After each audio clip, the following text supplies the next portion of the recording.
Hello guys, welcome back to our channel part 5 Reborn Story of Love and Hate.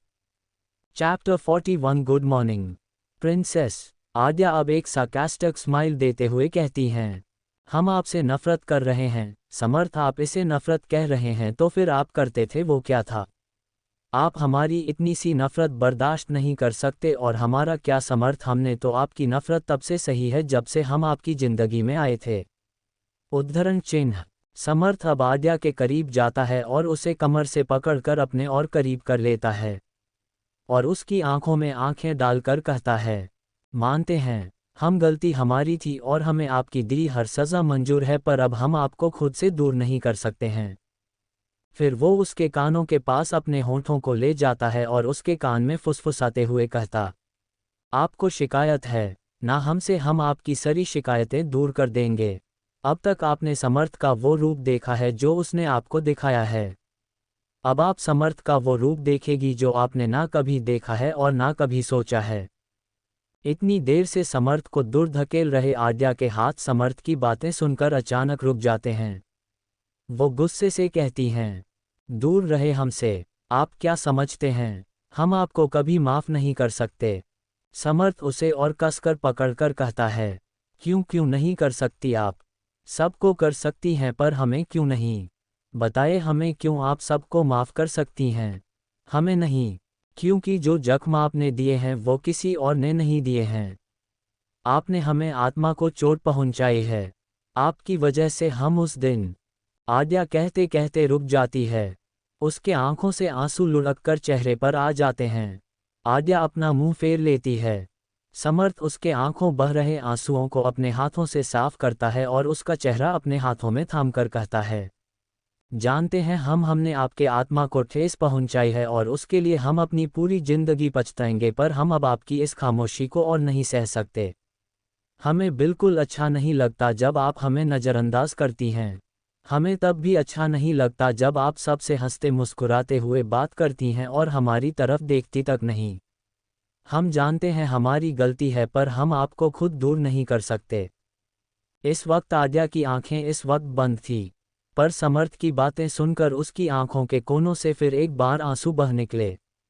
इस बार समर्थ हल्के से उसके दोनों आंखों को अपने होंठों से छू लेता है और कहता है, इसके बाद आपकी इन नीली आंखों में हमारी वजह से आंसू नहीं आने देंगे। फिर उसे अपनी कैद से आज़ाद कर कमरे से बाहर चला जाता है। आद्या अभी भी अपनी आंखों में नमी लिए दरवाजे की तरफ देख रही थी।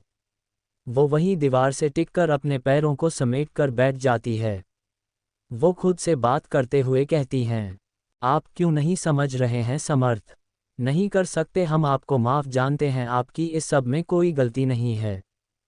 विस्मयादिबोधक चिन्ह। पर ये सब बातें हमारा दिल नहीं समझ रहा है, वो आप पर विश्वास नहीं कर पा रहा है। विस्मयादिबोधक चिन्ह। हम कैसे भूल जाए वो सब जो हमारे दिल पर शर छप चुका है। हम मानते हैं ये और वो जन्म में बहुत फ़र्क है, इस समर्थ में और उस समर्थ में बहुत फ़र्क है, पर ये बात हमारा दिल, हमारी आत्मा कभी नहीं समझ सकती।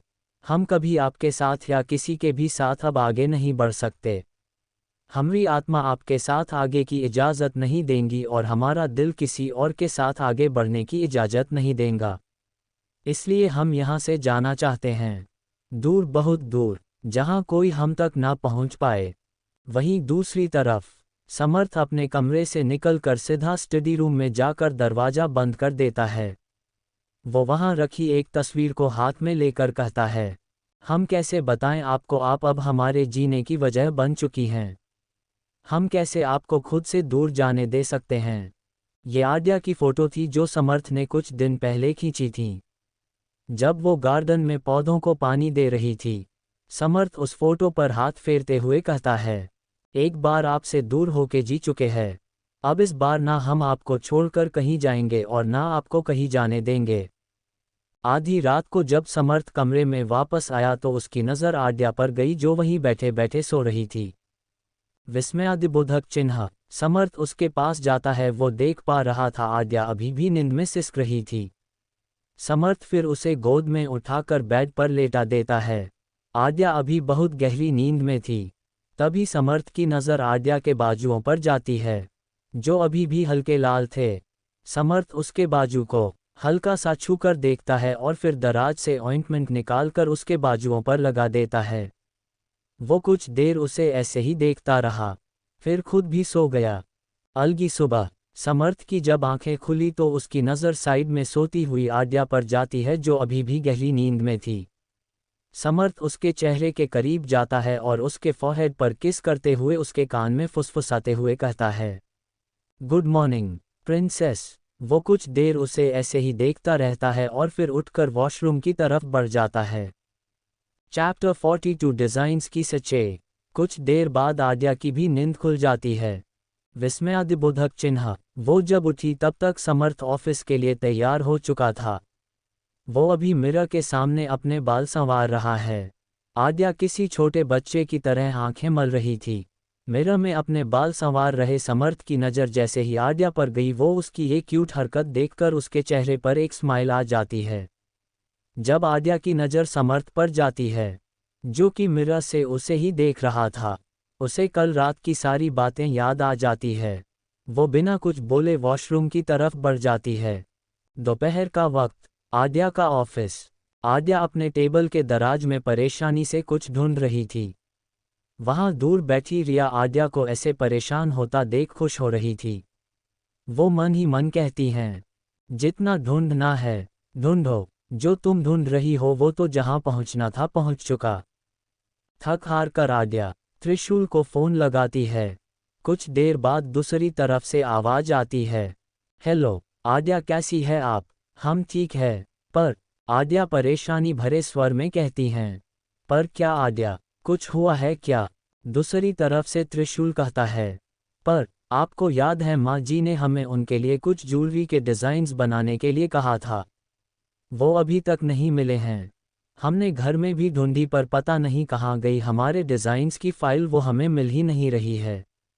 आज हमें माँ जी को वो डिज़ाइंस दिखाने थे। आद्या उदास होकर कहती हैं, इतनी सी बात के लिए आप परेशान हो रही है। आप चिंता मत कीजिए, हम माँ से कह देते हैं कि आप कल उन्हें वो डिज़ाइंस दे देंगी। आप अभी चिंता मत कीजिए, आप नए डिज़ाइंस बनाकर दिखा देना। दूसरी तरफ से त्रिशूल कहता है, आप सच कह रहे हैं, थैंक यू सो मच। आद्या खुशी से कहती हैं, सिर्फ थैंक यू से काम नहीं चलेगा, आपको भी बदले में हमारी मदद करनी होगी। त्रिशूल कहता है, मदद? कैसी मदद? आद्या हैरानी से कहती हैं, कल शाम को आपको हमारे साथ आश्रम आना होगा, वो कुछ सामान आश्रम में देना है और आपसे भी आश्रम के बारे में बहुत सुना है, तो कल आपको हमारे साथ आश्रम आना होगा। त्रिशूल कहता है, पक्का, हम कल आपके साथ पक्का आएंगे। अभी हम रखते हैं, हमें कुछ फाइल्स तैयार करनी है। बाय। आद्या कहती हैं, बाय। त्रिशूल कहता है और फिर फ़ोन रख देता है। वहाँ आद्या अपने काम में लग जाती है। वहीं कैबिन में बैठा त्रिशूल कुछ फाइल चेक कर रहा था। तभी कैबिन में त्रिशूल का असिस्टेंट कैटन अंदर आ जाता है। कैटन त्रिशूल के सामने कुछ फाइल्स बढ़ाकर कहता है, सर खन्ना इंडस्ट्रीज़ के लिए इनमें से कौन सी डिज़ाइन सेलेक्ट करनी है? हमें आज शाम तक उन्हें डिज़ाइन मेल करनी है। ठीक है, हम इसे कुछ देर में देखकर बता देते हैं। त्रिशूल बिना उसकी तरफ देखे कहता है। इसके बाद कैटन वहां से चला जाता है। कुछ देर बाद त्रिशूल एक एक डिज़ाइन फाइल ध्यान से देखने लगता है। तभी उसकी नज़र एक फाइल पर अटक जाती है। वो हैरानी से उस फाइल को देख रहा था। फिर वो अपना फ़ोन उठाकर आद्या को फ़ोन लगाता है। कुछ देर में दूसरी तरफ से आद्या फ़ोन उठाकर कहती हैं, हेलो त्रिशूल, आद्या, आपने हमें जिन डिज़ाइंस के फ़ोटो भेजे थे क्या आपके पास वो फ़ोटो अभी हैं? त्रिशूल कहता है, हाँ है, क्यों आपको चाहिए क्या? आद्या पूछती है, हाँ भेज दीजिए, प्लीज़ थोड़ा जल्दी भेज दीजिए। त्रिशूल कहता है, हाँ हम अभी भेजते हैं। इतना कहकर आद्या फ़ोन रख देती है। कुछ देर बाद त्रिशूल के पास आद्या के भेजे फ़ोटोज़ पहुंच जाते हैं। त्रिशूल जल्दी से उन फ़ोटोज़ को देखता है। उन फ़ोटोज़ को देखकर वो और हैरान हो जाता है। फिर वो उस फाइल के ऊपर नाम देखता है। उस फाइल वो नाम देखकर त्रिशूल की आंखों में गुस्सा आ जाता है। त्रिशूल अपने असिस्टेंट को कैबिन में बुलाकर कहता है, मुझे एक इम्पॉर्टेंट बात सबसे करनी है। सबको जल्दी से प्रेजेंटेशन रूम में बुलाओ।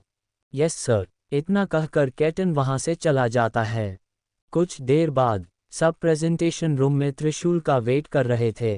कुछ देर बाद त्रिशूल रूम में आ जाता है। सब त्रिशूल को ग्रिड करते हैं। त्रिशूल सबकी तरफ देखकर कहता है, जैसे कि आप सबने खन्ना इंडस्ट्रीज के लिए डिज़ाइन सबमिट करवाए थे और मैंने आप में से किसी एक के डिज़ाइन सेलेक्ट किए हैं। मैं उसका नाम बताऊं उससे पहले मैं आप सबको कुछ और डिज़ाइंस दिखाना चाहता हूं। इतना कहकर वो कैटन को कुछ इशारा करता है। उसका इशारा पाते ही कैटन प्रोजेक्टर स्क्रीन पर कुछ डिज़ाइन शो हो जाते हैं। कुछ लोग ध्यान से उन डिज़ाइन को देखने की कोशिश करते हैं। तो वहीं आद्या उन डिज़ाइंस को देखकर शॉक थी। ये वही डिज़ाइंस थे जो उसने सुधा के कहने पर डिज़ाइन किए थे, पर वो तो चोरी हो गए थे। तो फिर आद्या यही सब सोच रही थी। वहीं रिया तो ये सोचकर खुश हो रही थी कि उसके डिज़ाइंस खन्ना इंडस्ट्रीज़ के लिए सेलेक्ट हो गए हैं और सबके सामने उसके डिज़ाइंस को प्रेजेंट किया है। वहीं त्रिशूल सबके एक्सप्रेशंस ध्यान से देख रहा था। फिर वो सबकी तरफ देखकर कहता है, आप सब में से ये डिज़ाइंस किसने तैयार किए हैं? क्यों इस फाइल पर कोई अपना नाम लिखना भूल गया था? जहां रिया सोच रही थी कि मैं अपना नाम लिखा था तो फिर सर क्या कज रहे हैं।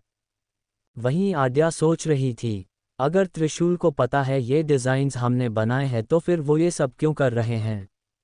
वहीं रिया त्रिशूल की बात का जवाब देते हुए कहती हैं, सर ये डिज़ाइंस मैंने बनाए हैं, मेरे डिज़ाइंस है ये। शायद मैं अपना नाम फाइल पर लिखना भूल गई। अच्छा मिस रिया, ये डिज़ाइंस आपके हैं? त्रिशूल कहता है, हाँ सर ये डिज़ाइंस मेरे हैं। रिया अब थोड़ा डरते हुए कहती हैं, तो क्या आप ये बात बता सकती हैं, ये डिज़ाइंस आपने किस चीज़ से इंस्पायर्ड होकर बनाई है? त्रिशूल कहता है, चैप्टर 43 समर्थ की शरारत। त्रिशूल का सवाल सुनकर रिया और घबरा जाती है। वो कुछ बोलती उससे पहले आद्या की आवाज़ आती है, ये नहीं बता सकती क्योंकि यह डिज़ाइंस इनके हैं ही नहीं, ये डिज़ाइंस हमने बनाए हैं। आद्या आगे जाते हुए कहती हैं, जो झूठ बोल रही हो तुम, ये डिज़ाइंस मेरे हैं, मैंने इसे बनाया है और मैंने ही सबमिट करवाए थे। अगर ये डिज़ाइंस तुम्हारे हैं तो ये मेरे पास कैसे आए? रिया खुद को शांत करने की कोशिश करते हुए कहती हैं, ठीक है हम मान लेते हैं ये डिज़ाइंस आपके हैं, तो फिर आप हमें ये बताइए कि इन डिज़ाइंस में कौन सा लेटर और कौन सी एक डिज़ाइन छुपाई है? आद्या कहती हैं। आद्या की बातें सुनकर रिया हैरान परेशान सी चुप खड़ी थी। रिया को चुप देख आद्या कहती हैं, आप नहीं बता सकती क्योंकि ये डिज़ाइंस हमारे हैं जो आपने चोरी कर लिए थे? नहीं ऐसा कुछ नहीं है, रिया हकलाते हुए कहती हैं। मिस रिया, मिस आद्या सच कह रही है, ये डिज़ाइंस आपने चोरी करके सबमिट किए हैं। त्रिशूल कहता है। त्रिशूल को आद्या की साइड लेते देख रिया को बहुत गुस्सा आ जाता है। वो गुस्से से कहती हैं, सर आप तो ये कहेंगे ही क्योंकि आद्या आपकी खास पर जोर देते हुए कहती हैं, दोस्त जो है।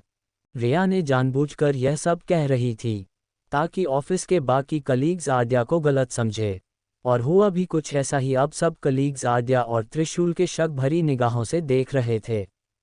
रिया की बात सुनकर त्रिशूल को बहुत गुस्सा आ रहा था क्योंकि वो रिया के इरादे समझ पा रहा था। त्रिशूल गुस्से से कहता है, जस्ट शट अप मिस रिया, मुझे इस बात पर इसलिए भरोसा है क्योंकि वो डिज़ाइंस आद्या ने मेरी माँ के लिए बनाए थे और जब डिज़ाइंस बनकर तैयार हो गए थे तब उन्होंने हमें फ़ोटोज़ भी भेजे थे। रिया बस शॉक में कभी त्रिशूल को देख रही थी तो कभी आद्या को। बाकी कलीग्स भी इस बात से हैरान थे। तभी आद्या आगे आकर कहती हैं, और हमने इन सब डिज़ाइंस में एक लेटर और एक हिडन डिज़ाइन भी छुपा रखी है। चाहे तो हम अभी आपको वो लेटर और डिज़ाइन दिखा सकते हैं। इसके बाद आद्या उन डिज़ाइंस की हार्ड कॉपी हाथ में लेती है और एक लेटर दिखाती है। विस्मयादिबोधक चिन्ह, वो लेटर एक डिज़ाइन में था और फिर वो हिडन डिज़ाइन दिखाती है। विस्मयादिबोधक चिन्ह, उस डिज़ाइन में एक मोर का आकार बना हुआ था। एक्चुअली वो मोर कुछ इस तरह से बनाया गया था। विस्मयादिबोधक चिन्ह, जिससे पहली नज़र में देखने पर नहीं दिखता था। अगर उस डिज़ाइंस को ध्यान से देखें तो ही उस हिडन डिज़ाइन को पहचान सकते हैं। इस डिज़ाइन के बारे में सिर्फ आद्या को ही पता था। आद्या अपने हर डिज़ाइन में एक ऐसी हिडन डिज़ाइन बनाती थी जो उसके अलावा किसी को पता नहीं चल सकती थी जब तक वो खुद उन्हें ना दिखाएं। आद्या की बातें सुनकर सब हैरानी से उसे देख रहे थे। त्रिशूल भी हैरान हो गया था। फिर त्रिशूल प्रोजेक्ट स्क्रीन की तरफ इशारा करते हुए कहता है, और अब बात रही खन्ना इंडस्ट्रीज के लिए डिज़ाइंस की, तो वो ये रहे। ये D6 भी आद्या के थे। दरअसल जो डिज़ाइंस रिया ने चोरी किए थे वो आद्या ने सुधा जी के लिए बनवाए थे। आद्या ने अपने डिज़ाइंस पहले ही मधु से कहकर सबमिट करवाए थे। जब वो सुबह ऑफिस आए थी तब, मिस रिया, आपको मैंने पहले भी एक मौका दिया था पर आप नहीं सुधरी। हमें आप जैसे एम्प्लॉइज़ की कोई ज़रूरत नहीं है। आप अपना सामान समेट लीजिए। त्रिशूल की बात सुनकर रिया रोते गिड़गिड़ाते हुए कहती हैं, मुझे माफ़ कर दीजिए सर, आगे से ऐसा कभी नहीं होगा। प्लीज़ सर, मुझे यहाँ से मत निकाले। त्रिशूल उसकी तरफ बिना देखे कहता है, आपका रेजिग्नेशन लेटर आपके टेबल पर पहुँच जाएगा। इतना कहकर वो जाने लगा, फिर रुककर कहता है, मिस आद्या मेरे कैबिन में आ जाए, मुझे खन्ना इंडस्ट्रीज़ के डिज़ाइंस के बारे में डिस्कस करना है। फिर वो वहाँ से चला जाता है। कुछ देर बाद त्रिशूल के ऑफिस में आद्या त्रिशूल के सामने खड़ी थी। त्रिशूल उसकी तरफ देखकर कहता है, बैठिए। आद्या बैठ जाती है। आद्या हैरानी से त्रिशूल को देख रही थी। त्रिशूल कहता है, आज से आप खन्ना इंडस्ट्रीज़ के लिए उनके अगले प्रोजेक्ट में डिज़ाइनर बनेंगी। आद्या बस हाँ में सर हिला देती है। फिर वो जैसी ही जाने के लिए मुड़ी, त्रिशूल की आवाज़ आती है, जानते हैं हम आप यही सोच रही है। हमें कैसे पता, तो बता दे। जब हम सबके डिज़ाइंस देख रहे थे तब आपके नाम की 2 फाइल्स हमारे पास आ गई थी, एक जो आपने बनाई थी और एक जो रिया ने चोरी की थी। उसने फाइल पर अपना नाम तो लिख दिया पर आपका मिटाना भूल गई। फिर हमने आपके भेजे फ़ोटोज़ और उन डिज़ाइंस को मैच करके देखा और हमें सच्चाई पता चल गई। आद्या फिर त्रिशूल की तरफ देखकर कहती हैं, थैंक यू, मोस्ट वेलकम। वैसे आपको कल हमारे साथ आश्रम आना है, याद है ना? त्रिशूल कहता है, हाँ याद है, हम आ जाएंगे, अभी चलते हैं। इतना कहकर वो कैबिन से बाहर चली जाती है। रात का वक्त, राजवंशी महल। रात बहुत हो गई थी पर आद्या अभी कुछ डिज़ाइन बना रही थीं। वहीं समर्थ भी अपना कुछ काम कर रहा था। दरअसल वो काम करना एक बहाना था। वो जानबूझकर काम करने का नाटक कर रहा था। उसे आद्या से बात करनी थी पर वो जानता था आद्या ऐसे बात नहीं करेगी। कुछ देर बाद समर्थ आद्या के पास जाता है और कहता है, आद्या। आद्या बस एक नज़र उसे देखती है और फिर अपने काम में लग जाती है। समर्थ फिर एक बार कहता है, आद्या, हमें बहुत भूख लगी है, क्या आप हमारे लिए कुछ बना सकती हैं? आद्या अभी भी कुछ नहीं कहती हैं। अब समर्थ उठता है और पास रखे टेबल से चाकू और सेब उठाकर काटने की कोशिश करने लगता है। अचानक उसकी चीख निकल जाती है। आद्या जब देखती है तो समर्थ अपना हाथ कटवाकर बैठा था। आद्या जल्दी से उसके पास जाती है और उसका हाथ देखती है। समर्थ का हाथ बुरी तरह से कट गया था और अब वो उसे पकड़कर बैठा था। आद्या उसका हाथ पकड़कर कहती हैं, किसी ने कहा था आपको ये सब करने के लिए। जो काम आपको नहीं आते वो काम करते ही क्यों हो? आप देखिए कट गया ना अब। ज़रा रुक नहीं सकते थे क्या? हमने ऐसा कहा आपसे कि हम आपको खाना बनाकर नहीं देंगे। फिर आद्या दराज से फर्स्ट एड बॉक्स निकालकर उसे पट्टी करने लगती है। समर्थ बस खामोशी से उसके चेहरे को देख रहा था। आज कितने महीनों बाद उसने आद्या की आंखों में वो परवाह देखी थी जो पहले उसके आंखों में दिखाई देती थी। फिर समर्थ मासूमियत से कहता है, मगर आपने ऐसा भी तो नहीं कहा कि हम खाना बना देते हैं। आप चुप थी तो हमें लगा आप खाना नहीं बनाएगी, और हमें बहुत भूख लगी है इसलिए सोचा एप्पल ही खा लेते हैं। आद्या समर्थ की तरफ घूरकर देखती है और कहती हैं, 2 मिनट रुक नहीं सकते ना आप? फिर वो उठती है और कमरे से बाहर जाने लगती है। समर्थ मन ही मन बहुत खुश हो रहा था। फिर वो फिर से नाटक करते हुए कहता है, कहाँ जा रही है आप? आद्या चिढ़ते हुए कहती हैं, क्यों अब आपको खाना नहीं खाना है? लगता है आपका पेट हाथ कटवा कर भर गया है। खाना है। समर्थ कहता है, आद्या किचन में आ जाती है। विस्मयादिबोधक चिन्ह। समर्थ भी उसके पीछे पीछे किचन में आ जाता है। आद्या बस उसे घूर कर देखती है। डॉट डॉट डॉट कुछ कहती नहीं। समर्थ वही आद्या के पास बैठ जाता है। फिर आद्या अपना पल्लू कमर से टाक ऊपर से आटे का डब्बा निकालने की कोशिश करती है। वहीं समर्थ की नज़र अब आद्या की पतली कमर पर थी। वो वहीं रखी सब्जियों में से पालक की सब्जी का एक टुकड़ा उठा लेता है। फिर वो हल्के से आद्या के कमर पर उसे फेरता है।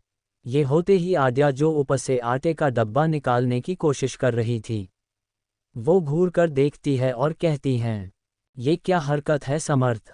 हमने कुछ भी नहीं किया है। समर्थ क्यूट सा फेस बनाकर कहता है। आद्या बस उसे घूरती है और फिर से आटे का डब्बा निकालने लगती है। एक बार फिर से समर्थ वही करता है।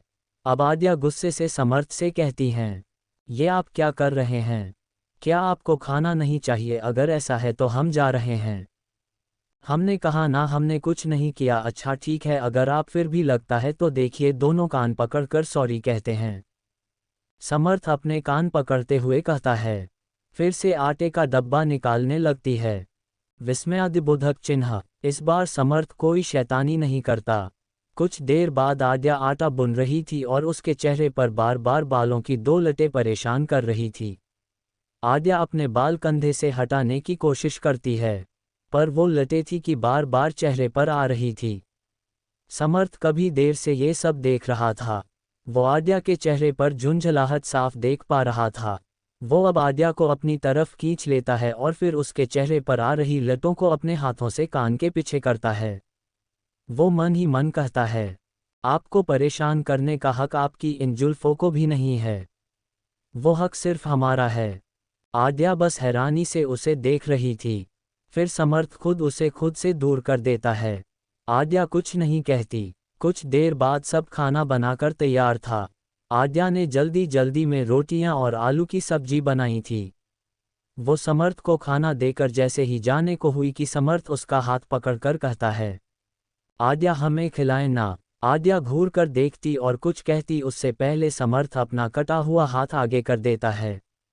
आद्या गुस्से से कहती हैं, आपको खाना चाहिए था, हमने बनाकर दे दिया, अब आप खाएं या ना खाएं, हम अपने कमरे में जा रहे हैं। इतना कहकर वो सीढ़ियों से ऊपर जाने लगती है। फिर एक बार फिर समर्थ की तरफ देखती है जो खाने की कोशिश कर रहा था पर नहीं खाया जा रहा था। थक हार कर अपना मुंह लटका कर बैठ जाता है। ना चाहते हुए भी आद्या उसके पास जाती है और उसकी थाली से एक निवाला तोड़कर समर्थ की तरफ बढ़ा देती है। पहले तो समर्थ हैरान हो जाता है, फिर वो भी खुशी वो निवाला खा लेता है। कुछ देर बाद आद्या टेबल पर बैठे बैठे ही सो गई थीं। थोड़ी देर पहले समर्थ को एक कॉल आया था। वो उसे उठाकर बाहर गया था। आद्या वहीं बैठ समर्थ के वापस आने का वेट कर रही थी। वेट करते करते उसे अब नींद आ रही थी, इसलिए वो वहीं सो गई थी। समर्थ जब वापस आता है और आद्या को बच्चों की तरह सोता देख मुस्कुरा देता है। फिर वो खुद से कहता है, गुस्सा तूफान की तरह और मासूमियत बच्चों की तरह। फिर वो उसे गोद में उठाकर कमरे की तरफ ले जाता है। पर आद्या की नींद कच्ची होने की वजह से वो जाग जाती है। खुद को हवा में देख वो जैसे ही चीखने वाली थी, समर्थ जल्दी से कहता है, चुप, चिल्लाना मत नहीं तो हम उठ जाएंगे। अब तक वो अपने कमरे में आ गई थी। समर्थ उसे नीचे उतार देता है। आद्या गुस्से से कहती हैं, आप हमें उठा नहीं सकते थे। समर्थ भी शरारत से कहता है, उठा तो लिया था, हमारा मतलब जगा नहीं सकते थे। आद्या बात सही करते हुए कहती हैं, हाँ वो आप बहुत गहरी नींद में थी इसलिए नहीं उठाया, और वैसे भी आप हमारी वजह से वहाँ सो रही थी इसलिए हम आपको उठाकर ले आए। समर्थ कहता है, आप, हमें नींद आ रही है, हम सोने जा रहे हैं। आद्या कहकर सोफे पर सो जाती है। अगला दिन। आज दिन भर ऑफिस में बहुत शांति रही। शाम हो चुकी थी इसलिए आद्या त्रिशूल के साथ आश्रम आई थी। वहीं समर्थ भी काम से उसी आश्रम में आया था। चैप्टर 44 बारिश और खूबसूरत सपना। आद्या गाड़ी से उतरकर बाहर दूसरी तरफ जाने लगती है। तभी त्रिशूल उसे आवाज लगाकर कहता है, आप वहां कहाँ जा रही है? आश्रम इस तरफ है, बस 2 मिनट में आते हैं। इतना कहकर वो आश्रम के सामने बनी दुकान में चली जाती है। कुछ देर बाद वो वापस आती है। उसके हाथ में 2 बैग्स थे। आद्या त्रिशूल के सामने आकर कहती हैं, चले। त्रिशूल बस हम जवाब देता है। फिर दोनों अंदर चले जाते हैं। दूसरी तरफ आश्रम के पिछले हिस्से में समर्थ एक आदमी के सामने खड़ा था। समर्थ का असिस्टेंट राहुल उस आदमी की तरफ इशारा करते हुए कहता है, कुंवर सा ये आदमी कुंवरानी सा के यहाँ आने से लेकर जाने तक सब जानता है। समर्थ उस आदमी की तरफ देखता है, जो कि उम्र में लगभग 60-65 साल का था।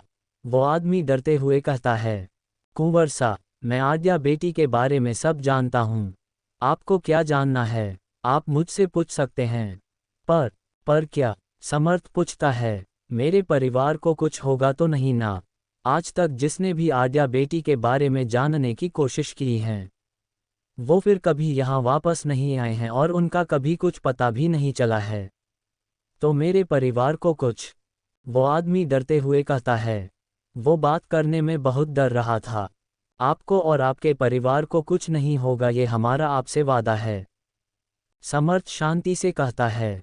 समर्थ फिर कहता है, अब आप हमें बताएं आद्या यहाँ कब आई थी, कैसे आई थी और उन्हें कौन लेकर आया था? वो आदमी पहले इधर उधर देखता है और फिर समर्थ को अपने पीछे आने का इशारा करता है। समर्थ बिना कुछ पूछे उसके पीछे चला जाता है। वो आदमी समर्थ को आश्रम से थोड़ा दूर एक छोटे से झोपड़े में लाता है। फिर वो अपनी बात शुरू करता है। आद्या बेटी यहाँ 15 साल पहले आई थी। उन्हें यहाँ खुद हुकुम सा लेकर आए थे। विस्मयादिबोधक चिन्ह। जब वो यहाँ आई थी तब वो काफ़ी घायल थी।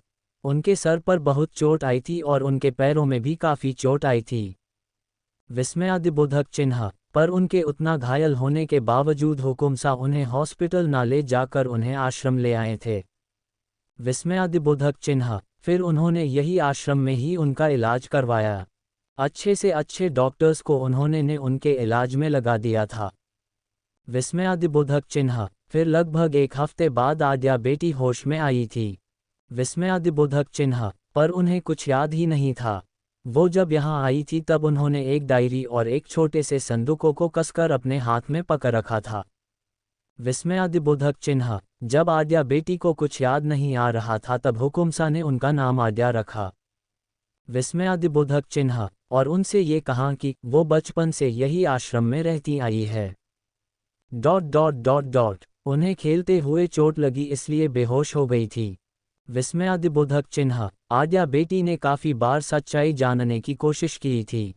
विस्मयादिबोधक चिन्ह। पर हम सबको ये सख्त हिदायत दी गई थी कि कोई भी उन्हें उनके बारे में कुछ ना बताए वो यहाँ कैसे आई थी। विस्मयादिबोधक चिन्ह। आद्या बेटी को वो सारी चीज़ें सिखाई गई जो किसी आम बच्चे को नहीं सिखाई जाती है। चाहे वो तलवार चलाना ही क्यों ना हो, पर उन्हें हमेशा सब बच्चों से अलग रखा जाता था। हुकुम सा खुद उनसे मिलने हर हफ्ते आते थे। इस बीच बहुत से लोगों ने उनके बारे में जानने की कोशिश की पर वो लोग वापस कभी नहीं दिखाई दिए। कुंवर सा, मैं आपको इससे ज़्यादा कुछ नहीं बता सकता। और हाँ, हुकुम सा ने आद्या बेटी के सुरक्षा के लिए कुछ लोग भी रखे थे जो हमेशा आश्रम के बाहर रहते थे। उस आदमी की बातें सुनकर समर्थ बुरी तरह से चौंक गया था। उसे कुछ समझ नहीं आ रहा था। जहाँ तक उसे याद है आद्या ने उसे बताया था कि वो अपने दाई माँ के साथ रहती थीं। समर्थ को कुछ समझ नहीं आ रहा था। उस आदमी के बातों से इतना तो वो समझ गया था कि कोई आद्या को मारना चाहता है और उसके दादा सा आद्या को बचाना चाहते हैं। पर कौन है वो और किससे उसे बचाना चाहते हैं, वो इस बात को समझ नहीं पा रहा था। फिर वो अपने मन के सारे सवालों को झटकर उस आदमी से कहता है, आप बिल्कुल चिंता मत कीजिए, हम आपको कुछ नहीं होने देंगे और ना ही आपके परिवार को। फिर वो आदमी वहाँ से चला जाता है। उसके जाने के बाद समर्थ खुद से कहता है, आखिर हमारे जाने के बाद क्या हुआ था ऐसा जो आद्या इस आश्रम में पहुँच गई और उनकी दाई माँ वो कहा गई। कुछ तो ऐसा है उनके आतिथ्य में जो उसने और हम सब से छुपा है। पर क्या? कुछ देर वो ऐसे ही सोचता रहा। फिर वो बाहर आ गया। वहीं दूसरी तरफ आद्या और त्रिशूल का काम पूरा हो चुका था। वो दोनों चलते चलते दोनों आश्रम के पिछले हिस्से में आ गए थे, जहां कुछ लड़कियां डांस कर रही थी और एक 29-30 साल की लड़की उन्हें डांस सिखा रही थी। आद्या को देखते ही वो सारी दौड़कर उसके पास आ जाती है। आद्या सबसे गले मिलती है, पर एक लड़की उससे मुंह फेर कर खड़ी हो जाती है। आद्या उस बच्ची की तरफ देखकर कहती हैं, प्राप्ति आप अधू दीदी से नहीं मिलना चाहती? वो लड़की कहती हैं, नहीं, अधू दीदी ने वादा किया था वो जल्दी हमसे मिलने आएगी, पर वो अब आ रही है। सॉरी अधू दीदी बहुत बिजी थी, पर प्रॉमिस आगे से ऐसा नहीं होगा। अच्छा ठीक है, लगता है आपको ये चैप्टर चॉकलेट नहीं खानी है, आद्या चॉकलेट दिखाते हुए कहती हैं। तो वो लड़की जिसका नाम प्राप्ति था वो कहती हैं, हम सब आपको माफ़ करेंगे, पर पहले आपको हम सबको अपना डांस दिखाना पड़ेगा। तभी दूसरी लड़की जो उन्हें डांस सिखा रही थी वो कहती हैं, हाँ आद्या, बहुत दिनों से तुम्हारा डांस नहीं देखा है, एक बार दिखा दो। ठीक है, हम आपको डांस करके दिखा देंगे, आद्या कहती हैं। तभी त्रिशूल का फ़ोन बजता है तो एक्सक्यूज़ मी कहकर वहाँ से चला जाता है। वहीं आद्या कुछ देर बाद उन लड़कियों के बहुत जिद करने पर वहाँ रखे घुंघरू उठाती हैं और अपने पैरों में बांध देती है। फिर अपने साड़ी का पल्लू कमर से टाक वो गाना चला देती है।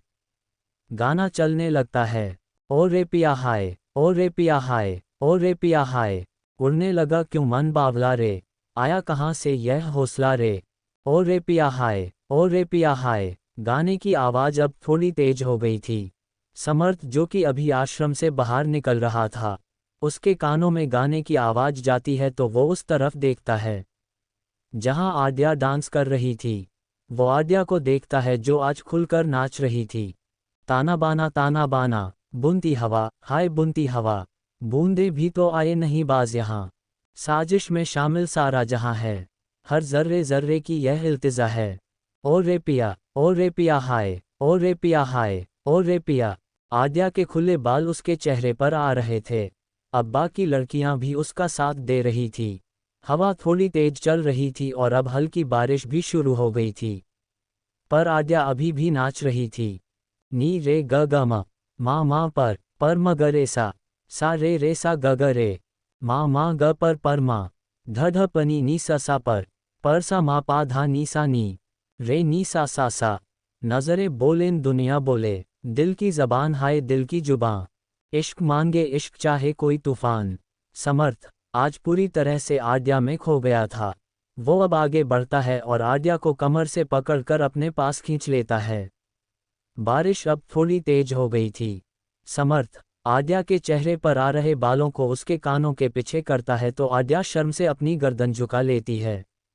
समर्थ उसका चेहरा अपने हाथों से ऊपर कर लेता है और उसके आंखों को चूम लेता है। आद्या अपनी नज़रें शर्म से झुका लेती है। समर्थ अब उसके कान के पास अपना चेहरा ले जाकर कहता है, आद्या आई लव यू। फिर वो उसका चेहरा अपने हाथों में थाम कर उसके गुलाबी होठों को देखता है जो बारिश में किसी फूल की तरह लग रहे थे। समर्थ उसके होठों के तरफ बढ़ रहा था तभी उसे अपने फ़ोन की आवाज़ आती है जो कब से बज रहा था। समर्थ सामने देखता है तो आद्या अभी भी नाच रही थी। तभी समर्थ का फ़ोन एक बार फिर बजता है। समर्थ एक नज़र आद्या को देखता और फिर फ़ोन को देखता है और फ़ोन उठा लेता है। दूसरी तरफ से रक्षित की आवाज़ आती है, समर्थ जल्दी से ऑफिस आओ, कुछ इम्पोर्टेंट है, हम अभी नहीं आ सकते। समर्थ आद्या की तरफ देखकर कहता है, समर्थ बात बहुत इम्पोर्टेंट है।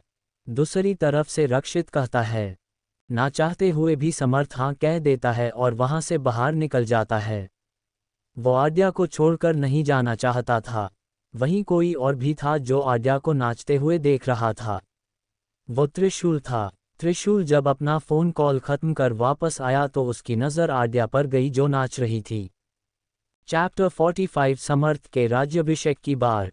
त्रिशूल ने आज पहली बार आद्या को इतना खुशी से नाचते देखा था। कुछ देर बाद आद्या और त्रिशूल गाड़ी में बैठे थे। आद्या को सर्दी लग चुकी थी। वो बार बार छिके खा रही थी। त्रिशूल उसकी तरफ देखकर कहता है, अगर आपको पता है आपको सर्दी जल्दी लग जाती है तो फिर आप क्यों बारिश में भीगते हुए नाच रही थी। त्रिशूल की बात सुनकर आद्या कहती हैं, एक बार हम नाचने लग गए तो हम सब भूल जाते हैं। नाचना हमें बहुत पसंद है। हम, वैसे आप किसी प्रोफेशनल डांसर की तरफ डांस करती हैं। हमें ये बात पता ही नहीं थी कि आप इतना अच्छा डांस भी करती हैं। त्रिशूल कहता है। इस पर आद्या खुद से बुदबुदाते हुए कहती हैं, आपको हमारे बारे बहुत सी बातें पता नहीं है। आपने कुछ कहा। त्रिशूल कहता है, नहीं हमारा मतलब है, हमारा घर आ गया है। आद्या कहती हैं, तो चलिए कल मिलते हैं। बाय। त्रिशूल कहता है, आप अंदर आइए ना। आद्या कहती हैं, अभी नहीं, अभी माँ हमारी राह देख रही होगी, फिर कभी पक्का। त्रिशूल कुछ सोचकर कहता है, अच्छा ठीक है, पर अगली बार पक्का। बाय। इतना कहकर वो अंदर की तरफ बढ़ जाती है। रात का वक्त, राजवंशी महल। समर्थ जब कमरे आया तो आद्या कमरे में नहीं थी। वो पूरे कमरे में उसे ढूंढता है, पर वो कमरे में नहीं थी। फिर वो फ्रेश होने के लिए वॉशरूम में चला जाता है। कुछ देर बाद जब वो वापस आया तब भी आद्या कमरे में नहीं थी। फिर वो कुछ सोचकर जाया जी के कमरे की तरफ बढ़ जाता है। वो कमरे के पास पहुंचकर देखता है तो जाया जी आद्या के बाल पोंछ रही थी और आद्या जोर जोर से छिके लिए जा रही थी। जाया जी झूठा गुस्सा दिखाते हुए कहती हैं, आपसे हमने इससे पहले भी कहा था, आप बारिश में मत भीगा कीजिए, पर आप सुनती कहाँ है। पिछली बार भी ऐसी ही सर्दी लग गई थी और आज भी देखिए कितनी सर्दी लग गई है। हमें तो डर है कहीं आपको बुखार ना लग जाए। आद्या उनका हाथ पकड़ते हुए कहती हैं, माँ सा आप भी ना, बस थोड़ी सी सर्दी हुई हैं, कल तक ठीक हो जाएगा। आप खामखा इतनी चिंता कर रही है। वैसे बाबा सा कहाँ है? वो कहीं दिखाई नहीं दे रहे हैं। बाहर खड़ा समर्थ मन ही मन कहता है, बात बदलना तो कोई इनसे सीखे। माँ की डांट से बचने के लिए बाबा को बीच में खींच लिया। वहीं अंदर जाया जी आद्या से कहती हैं, हाँ वो बाबा सा के साथ स्टडी रूम में गए हैं। बाबा सा को उनसे कुछ जरूरी बात करनी थी। चलिए अब उठिए, खाना लग गया होगा, हम उन्हें भी बुला कर आते हैं। आप जाकर समर्थ को बुलाएं। आद्या कुछ नहीं कहती, बस हाँ में सर हिला देती है। जाया जी कमरे से बाहर चली जाती है। आद्या भी कमरे से बाहर रोहिणी के कमरे की तरफ बढ़ जाती है। वो अभी कुछ कदम ही चली थी कि कोई उसे कमर से पकड़ पिल के पीछे खींच लेता है। वो जैसे ही चिल्लाने को हुई कि समर्थ उसके मुंह पर हाथ रख देता है और कहता है, आवाज मत करिए वरना सब यहाँ आ जाएंगे। इतना कहकर वो उसके मुंह से हाथ हटा देता है। आद्या उसकी पकड़ से छूटने की कोशिश करते हुए गुस्से से कहती हैं, ये क्या कर रहे हैं आप? छोड़िए हमें जाना है। कहाँ जाना है आपको? माँ ने आपको हमें बुलाने भेजा था। तो आप रोहिणी के कमरे की तरफ क्यों जा रही थीं? समर्थ उसके चेहरे के पास अपना चेहरा ले जाकर कहता है, क्या आप हमारी बातें छुपकर सुन रहे थे? आद्या समर्थ को घूरते हुए कहती हैं, जी नहीं, हम कहीं छुपे नहीं थे, हम बाहर खड़े होकर सुनकर रहे थे। समर्थ भी उसे घूरते हुए कहता है, क्यों सुनकर रहे थे आप, और आप ऐसे कैसे किसी की बातें सुन सकते हैं? आद्या समर्थ से कहती हैं, हाँ हम बिल्कुल सुन सकते हैं, और हम किसी और की बातें नहीं सुन रहे थे, हम हमारी माँ और हमारी पत्नी की बातें सुन रहे थे। समर्थ कहता है, आप? आद्या गुस्से से कुछ कहती उससे पहले उसे जाया जी की आवाज आती है जो उसे और समर्थ को बुला रही थी। आद्या समर्थ से दूर होने की कोशिश करते हुए कहती हैं, छोड़िए हमें, कोई आ जाएगा। ठीक है, छोड़ देते हैं, पर पहले। ये बोलते हुए समर्थ उसके दोनों गालों को बारी बारी चूम लेता है और आद्या को छोड़ देता है। आप हमें ऐसे। आद्या कुछ बोलती कि एक बार फिर जाया जी की आवाज आती है। आद्या पैर पटकते हुए वहां से चली जाती है। समर्थ आद्या को गुस्से में जाते देख हंस देता है। कुछ देर बाद सब खाना खाकर हॉल में बैठे थे। तभी आनंद जी सीरियस एक्सप्रेशन के साथ समर्थ की तरफ देखकर कहते हैं, समर्थ, हमें और आपके बाबा को लगता है कि अब आपका राज्याभिषेक हो जाना चाहिए। अब आप इस रियासत को संभालने के लिए तैयार हैं। हम आपका जल्द से जल्द राज्याभिषेक करना चाहते हैं, इससे पहले कोई और मुसीबत आ जाए। पर दादा साहब, समर्थ कुछ कहता इससे पहले वीर जी उसकी बात काटते हुए कहते हैं, बाबा सही कह रहे हैं। समर्थ हमें भी लगता है कि आपको अब इस रियासत को संभालना चाहिए। पर आप सब है ना? समर्थ कहता है। समर्थ अब हमारी तबीयत इतनी ठीक नहीं रहती है। अब हम आराम करना चाहते हैं। आनंद जी कहते हैं। और हम भी अब अपना सारा समय परिवार को देना चाहते हैं। इसलिए अब आपको अपनी जिम्मेदारियां ले लेनी चाहिए। वीर जी कहते हैं। वीर जी की बातें सुनकर समर्थ मन ही मन कहता है, हाँ, आपको आपके परिवार को सारा समय देना और हमारा क्या, अगर रियासत का काम आ गया तो जो वक्त आज्ञा के लिए निकल पाते हैं वो वक्त भी नहीं निकल पाएंगे। खैर अब ना तो नहीं कह सकते। मन मार कर समर्थ कहता है, ठीक है दादा सा और बाबा, हम तैयार हैं। आप देख लीजिए आपको कब राज्याभिषेक करना है। ठीक है, हम कल ही पंडित जी को बुलाकर लेते हैं। आनंद जी कहते हैं। समर्थ बस अपना सर हिला देता है। चैप्टर 46 हम आद्या के शादी के बारे में सोच रहे हैं। अगले दिन सुबह का वक्त राजवंशी महल। सब घरवाले हॉल में बैठे थे। सामने पंडित जी बैठे थे। आज पंडित जी समर्थ के राज्याभिषेक का मुहूर्त निकालने के लिए आए थे। कुछ देर बाद पंडित जी आनंद जी की तरफ देखकर कहते हैं, हुकुम सा, राज्याभिषेक के लिए 1 हफ्ते का मुहूर्त सबसे अच्छा है। वैसा ये मुहूर्त 3 साल में एक बार आता है। पर पंडित जी कुछ सोचकर अपनी बात रोक देते हैं। पंडित को अपनी बात रोकते देख आनंद जी चिंता से कहते, पर क्या पंडित जी, कुछ बात है तो साफ साफ बताए। पर राज्याभिषेक से पहले कुंवर सा और कुंवारानी सा को एक साथ पहाड़ी वाले मंदिर में सुबह एक पूजा करनी होगी। फिर ही कुंवर सा का राज्याभिषेक हो सकता है। पंडित जी कहते हैं, ठीक है पंडित जी, आप पूजा की तैयारी करवाए। हम राज्याभिषेक के दिन सुबह मंदिर पहुंच जाएंगे। आनंद जी कहते हैं, जी ठीक है, आप हमें अब आज्ञा दीजिए। पंडित जी उठते हुए कहते हैं। कुछ देर बाद समर्थ और आद्या ऑफिस जा चुके थे। वहीं महल में जाया जी कुछ सोच में थी। तभी कमरे में वीर जी आते हैं। वो जाया जी को किसी सोच में डूबा देखकर कहते हैं, क्या बात है जाया, आप कुछ परेशान लग रही हैं। कुछ नहीं, बस राज्याभिषेक के दिन होने वाली पूजा के बारे में सोच रहे हैं। आपने सुना नहीं, उस पूजा में समर्थ और आद्या को एक साथ बैठना है। आपको क्या लगता है आद्या इस पूजा में बैठने के लिए मान जाएंगी? जाया जी परेशान होकर कहती हैं, हाँ वो जरूर इस पूजा में बैठेगी, क्योंकि बात परिवार की है। वो भले ही अभी नाराज हैं और माफ़ ना करें, पर वो कभी किसी के बारे में बुरा नहीं सोचेंगी। और यहाँ बता तो समर्थ की बात है। वो समर्थ से कितनी भी गुस्सा हो, पर वो कभी ऐसा काम नहीं करेंगी जिससे समर्थ को मुश्किल हो। वीर जी जाया जी को समझाते हुए कहते हैं, हाँ आप सही कह रहे हैं। आद्या समर्थ से बहुत प्यार, पर अब जाया जी भर आए गले से कहती हैं, नहीं जाया, जो हुआ वो उनकी किस्मत है। और आपको पता है आद्या हमारे लिए क्या हैं। समर्थ ने जो किया है उसके बाद हमें नहीं लगता आद्या कभी समर्थ को माफ़ कर पाएंगी। वीर जी कहते हैं, पर समर्थ, वो अब आद्या से प्यार करने लगा है। हमने खुद उनकी आंखों में आद्या के लिए वो प्यार और परवाह देखी है। जाया जी नम आंखों से कहती हैं, जाया, समर्थ ने अपने प्यार को समझने में बहुत देर कर दी है। एक बात और, आप आद्या को इस रिश्ते को निभाने के लिए नहीं कहेंगी। हम नहीं चाहते वो हमारे लिए एक ऐसे इंसान के साथ रहे जिनके साथ रहने से उन्हें तकलीफ हो। हम भले ही समर्थ के बाबा हैं, पर आपको पता है आद्या हमारे लिए क्या हैं। और क्या पता एक बार समर्थ का विश्वास गलत साबित हुआ है। कल अगर फिर ऐसा कुछ हुआ तो तब क्या होगा, ये आपने सोचा है? वीर जी सख्ती से कहती हैं, तो आप क्या चाहते हैं? आद्या अपनी जिंदगी ऐसे ही अकेले बिताए।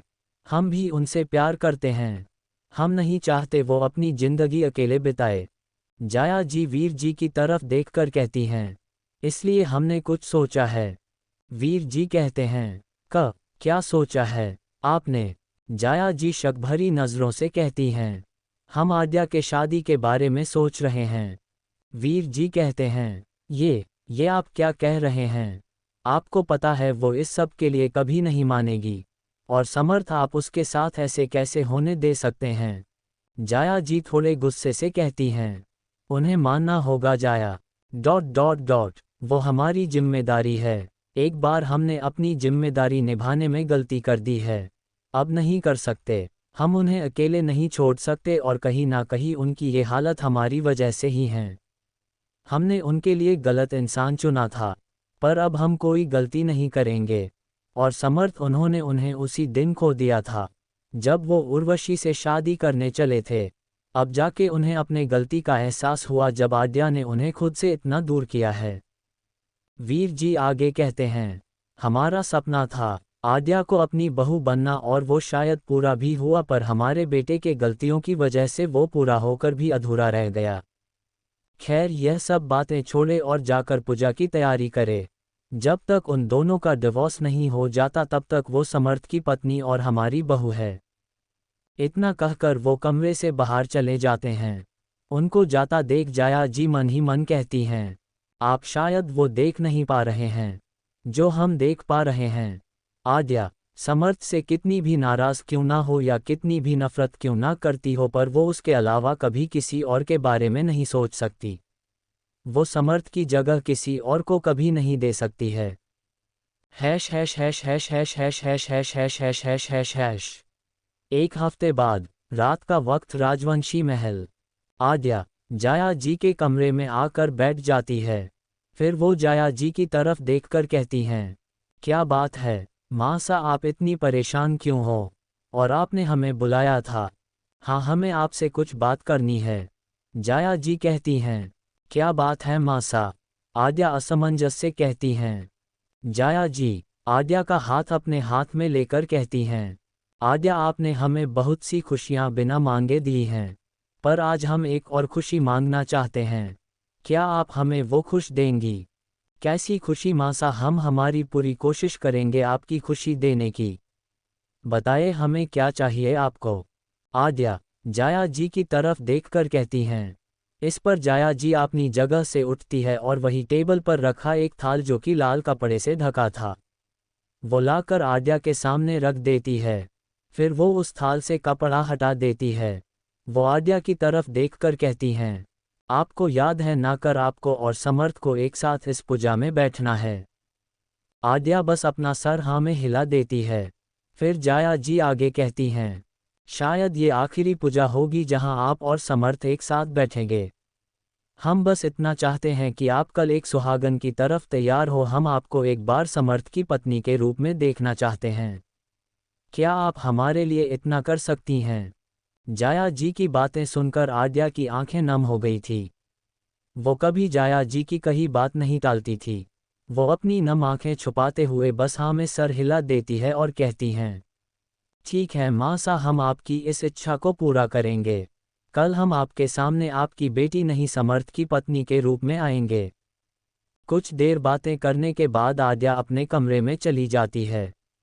जाया जी खुद से कहती हैं, जानते हैं आपके लिए बहुत मुश्किल है, पर हम बस आखिरी बार हमारी बहू को देखना चाहते हैं क्योंकि हमें पता है इसके बाद शायद ऐसा फिर कभी नहीं होगा और शायद आप यहाँ से जाने के बारे में भी सोच रही है। अगला दिन आज पूरे महल को दुल्हन की तरह सजाया गया था। विस्मयादिबोधक चिन्ह हो भी क्यों ना, आज राजस्थान को अपना अगला हुक्म सा जो मिलने वाला था। विस्मयादिबोधक चिन्ह सब अपनी अपनी तैयारियों में लगे थे। वहीं समर्थ अपने कमरे में तैयार हो रहा था। विस्मयादिबोधक चिन्ह आज उसने येलो कलर का धोती कुर्ता पहना था। वो अभी अपने बाल संवार रहा था तभी वॉशरूम का दरवाजा खुलता है। विस्मयादिबोधक चिन्ह वो उस तरफ देखता है तो बस देखता ही रह जाता है। सामने आद्या खड़ी थी जिसने पीले रंग का राजस्थानी लेहंगा पहना रखा था। विस्मयादिबोधक चिन्ह जिस पर कांच का काम किया था। आद्या फिर मिरर की तरफ बढ़ती है। विस्मयादिबोधक चिन्ह आद्या के चुड़ियों की आवाज से समर्थ होश में आता है। विस्मयादिबोधक चिन्ह वो एकटक बस उसे ही देख रहा था। कुछ देर में आद्या पूरी तरह से तैयार थी। विस्मयादिबोधक चिन्ह वो आईने के सामने बैठी थी। उसने आज पूरा राजस्थानी श्रृंगार किया था। विस्मयादिबोधक चिन्ह माथे पर राजस्थानी मांग टीका, कमर में कमरबंद राजस्थानी नोज रिंग। आज आद्या बला की खूबसूरत लग रही थी।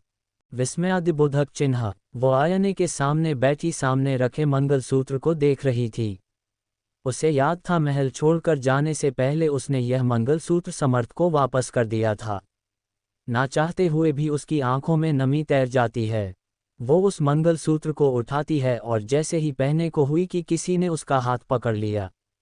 ये समर्थ था। समर्थ की इस हरकत से आद्या अपनी जगह से खड़ी होती है और वो कुछ बोलती उससे पहले समर्थ उसे अपने करीब कर लेता है। फिर वो उसकी तरफ देखकर कहता है, हम नहीं चाहते आप किसी की खुशी के लिए इसे पहने, वो भी तब जब ये पहने से आपके जख्म ताज़े हो। आद्या उससे छुटने की कोशिश करते हुए कहती हैं, मासा हमें उनकी बहू के रूप में देखना चाहती हैं, हमें मंगलसूत्र वापस करें। उसकी बात सुनकर समर्थ अपना माथा उसके माथे से लगा लेता है और अपने गले पहनी चैन निकालकर वो आद्या के गले में पहना देता है। फिर उससे दूर होकर कहता है, ये मंगलसूत्र आप तभी पहनेंगी जब आप हमें माफ़ कर देंगी, तब यह मंगलसूत्र हम आपको अपने हाथों से पहनाएंगे, तब तक ये चैन आपके गले में रहेगी। आद्या बस समर्थ को हैरानी से देख रही थी। तभी उन्हें नीचे से जाया जी की आवाज़ आती है। कुछ देर बाद सब पहाड़ी वाले मंदिर पहुंच चुके थे। वहीं आज त्रिशूल भी उसी मंदिर में अपनी मां के साथ आया था। चैप्टर 47 समर्थ और त्रिशूल का आमना समाना। वहीं समर्थ आज सुबह से परेशान लग रहा था। उसकी परेशानी की वजह वो सपना था जो अब उसे हर रोज सताता था। वो उस सपने में जैसे उलझ सा गया था। उसे अंदर ही अंदर बेचैन कर रहा था। वो कुछ समझ नहीं पा रहा था। सब मंदिर के अंदर चले जाते हैं। ये मंदिर महादेव का था। सब बारी बारी से महादेव का दर्शन लेते हैं। फिर आनंद जी पंडित जी की तरफ देखकर कहते हैं, पंडित जी पूजा की सारी तैयारियां हो गई है, आप एक बार देख लीजिए। जी चलिए। इतना कहकर पंडित जी आगे बढ़ जाते हैं। सब धीरे धीरे बाहर चले जाते हैं। बस समर्थ अपने सवाल लिए महादेव की मूर्ति को देख रहा था। वो अपने दोनों हाथ जोड़कर मन ही मन कहता है, उलझ रहे हैं हम उस सपने में, नहीं समझ पा रहे हैं कुछ, बस जब भी देखते हैं एक डर एक बेचैनी होती है। आप ही मदद कीजिए। आज एक ये उम्मीद भी लेकर आए हैं, शायद इतने दिनों से चल रहे सवालों का जवाब हमें यहाँ मिले। जब भी वो सपना देखते ऐसा लगता हम आद्या को खो रहे हैं। बस उन्हें सही सलामत रखे। वो अब हमारी जिंदगी बन चुकी है। उन्हें कुछ हो गया तो हम भी मर जाएंगे। समर्थ ये सब बातें अपने मन ही मन कह रहा था। तभी उसके सर पर कोई हाथ फेरता है। ये महापंडित जी थे। महापंडित जी समर्थ की तरफ देखकर कहते हैं, जल्द ही तुम्हें तुम्हारे सारे सवालों के जवाब मिलेंगे, बस सही वक्त का इंतजार करो। अभी सही वक्त नहीं है, पर इस वक्त में इतना समझ लो कि महादेव ने तुम्हें अपनी जिंदगी दोबारा दी है, उसे दोबारा भेजा है। बस अपनी हिम्मत मत छोड़ना, सच से सामना भी जल्दी ही होगा। महापंडित जी की बातें सुनकर समर्थ असमंजस के भाव से कहता है, आप किस बारे में बात कर रहे हैं? किसे दोबारा भेजा? महापंडित जी बस हल्का सा मुस्कुराते हैं और कहते हैं, सही समय पर पता चलेगा। समर्थ कुछ और पूछता उससे पहले वहां रोहिणी आ जाती है। वो उसका हाथ पकड़कर उसे वहां से ले जाते हुए कहती, भाई साहब आप यहाँ हैं, वहां पूजा के लिए सब आपका इंतजार कर रहे हैं। वहीं महापंडित जी जाते हुए समर्थ को देखकर कहते हैं, उसने अपनी सारी परीक्षाएं पार कर ली है, अब तुम्हारी बारी है। महादेव ने तुम्हें दूसरा मौका दिया है। इस बार अपनी परीक्षा में सफल होना, उसे खुद से दूर जाने मत देना। अपने सारे सवालों के जवाब यही मिलेंगे, बस सही समय पर। हर हर महादेव। वहीं दूसरी तरफ समर्थ और आद्या पूजा में बैठ चुके थे। विस्मयादिबोधक चिन्ह। करीब 2 घंटे बाद वो पूजा पूरी हुई। पूजा खत्म होने के बाद सब घरवाले मंदिर के पिछले हिस्से में दान करने के लिए चले जाते हैं। विस्मयादिबोधक चिन्ह। वहीं त्रिशूल भी सुधा जी के साथ मंदिर के पिछले हिस्से में आया था। विस्मयादिबोधक चिन्ह। आद्या जो अभी बो को कुछ खाना और कपड़े दे रही थी, उसकी नज़र दूर खड़े त्रिशूल पर जाती है, जो किसी से फ़ोन पर बात कर रहा था। वो अपने हाथ में पके कपड़े वर्तिका को दे देती है और फिर त्रिशूल की तरफ बढ़ जाती है। त्रिशूल जैसे ही पीछे पलटता है, उसके सामने आद्या खड़ी थी जो कि उसी की तरफ देख रही थी। त्रिशूल की नज़र जब आद्या पर जाती है तो वो हैरानी से उसे देखने लगता है। आज उसने पहली बार आद्या को राजस्थानी लिबास में देखा था। वो हैरानी से कहता है, आप यहाँ? हाँ, हम यहाँ, और आप यहाँ अकेले क्या कर रहे हैं? आद्या त्रिशूल की तरफ देखकर कहती हैं, हम माँ के साथ आए हैं, और आप? त्रिशूल सवालिया नज़रों से कहता है, हम यहाँ हमारे परिवार के साथ पूजा करने के लिए आए थे। वैसे माँ जी कहाँ है? आद्या ने ये कहा ही था कि पीछे से आवाज़ आती है, हम यहाँ है। आद्या आद्या पीछे मुड़कर देखती है तो वहाँ सुधा जी खड़ी थी। सुधा जी आद्या को इस अवतार में देखकर हैरान थी। वो कुछ बोलती या पूछती इससे पहले उनके पीछे से आवाज़ आती है, आद्या आप यहाँ क्या कर रही है? वहाँ बाबा सा आपका इंतज़ार कर रहे हैं। ये आवाज़ जाया जी की थी। उनके साथ वीर जी भी खड़े थे। आद्या जल्दी से जाया जी और वीर जी के पास जाती है और उनका हाथ पकड़कर त्रिशूल के पास लाती है। वो जाया जी की तरफ देखकर कहती हैं, माँ सा हमने आपको हमारे नए दोस्त के बारे में बताया था ना? तो इनसे मिलिए, ये है त्रिशूल सिंघानिया, हमारे बहुत अच्छे दोस्त, और हम जिस कंपनी में काम करते हैं वहाँ के सीईओ भी है। फिर वो त्रिशूल की तरफ मुड़कर कहती हैं, त्रिशूल इनसे मिलिए, ये है हमारी माँ सा और ये है हमारे बाबा सा। फिर वो सुधा जी की तरफ मुड़कर कहती हैं, और ये है। इससे पहले वो अपनी बात पूरी कर पाती उससे पहले जाया जी कहती हैं, सुधा आप सुधा है ना? आद्या त्रिशूल और वीर जी तीनों जाया जी को हैरानी से देखने लगते हैं। सुधा जी दिमाग पर जोर देते हुए कहती हैं, जाया आप यहाँ? जाया जी हाँ में सर हिला देती है और फिर उनके गले लग जाती है। इस पर आद्या हैरानी से कहती हैं, माँ सा आप इन्हें जानती है? इस पर जाया जी सुधा जी से अलग होते हुए कहती हैं, हम सिर्फ इन्हें जानते ही नहीं, बल्कि यह हमारी बचपन की दोस्त सुधा। क्या? आद्या और त्रिशूल हैरानी से एक साथ कहते हैं और फिर एक दूसरे के तरफ देखकर हंसने लगते हैं। फिर जाया जी सुधा जी की तरफ देखकर कहती हैं, आप तो लंदन में रहती थीं, तो फिर आप यहाँ कैसे? आप इंडिया कब आए? सुधा जी एक छोटी सी मुस्कान के साथ कहती हैं, बस 2 साल पहले ही इंडिया वापस आ गए। हमने आपके बारे में पता लगाने की कोशिश की, पर फिर हमें पता चला आपकी शादी हो गई है। खैर, यह सब बातें तो होती रहेगी। आज तो हम त्रिशूल के साथ आए थे। कुछ देर ऐसे ही बातें करने के बाद जाया जी और सुधा जी वीर जी के साथ मंदिर के दूसरे हिस्से की तरफ जाती है। अब वहाँ सिर्फ त्रिशूल और आद्या बचे थे। इससे पहले दोनों में से कोई कुछ कह पाता वहाँ समर्थ आ जाता है। वो आद्या की तरफ देखकर कहता है, आद्या आप यहाँ हैं? आपको दादा सा कब से बुला रहे हैं? समर्थ की बात सुनकर आद्या अपने सर पर चपत लगाती है और त्रिशूल की तरफ देखते हुए कहती हैं, आपको मासा से मिलने के चक्कर में हम तो ये बात भूल ही गए। हम अभी आते हैं। इतना कहकर आद्या वहां से चली जाती है। आद्या के जाने के बाद समर्थ त्रिशूल की तरफ देखता है और कहता है, आप सबसे आद्या के माँ सा और बाबा सा से तो मिल चुके हैं, हमसे भी मिल लीजिए। समर्थ की बात सुनकर त्रिशूल उसकी तरफ देखकर कहता है, आप? तभी उसके कानों में रोहिणी की आवाज़ आती है, भाभी सा आप कहाँ थी? पता है, दादा सा कब से आपका वेट कर रहे हैं।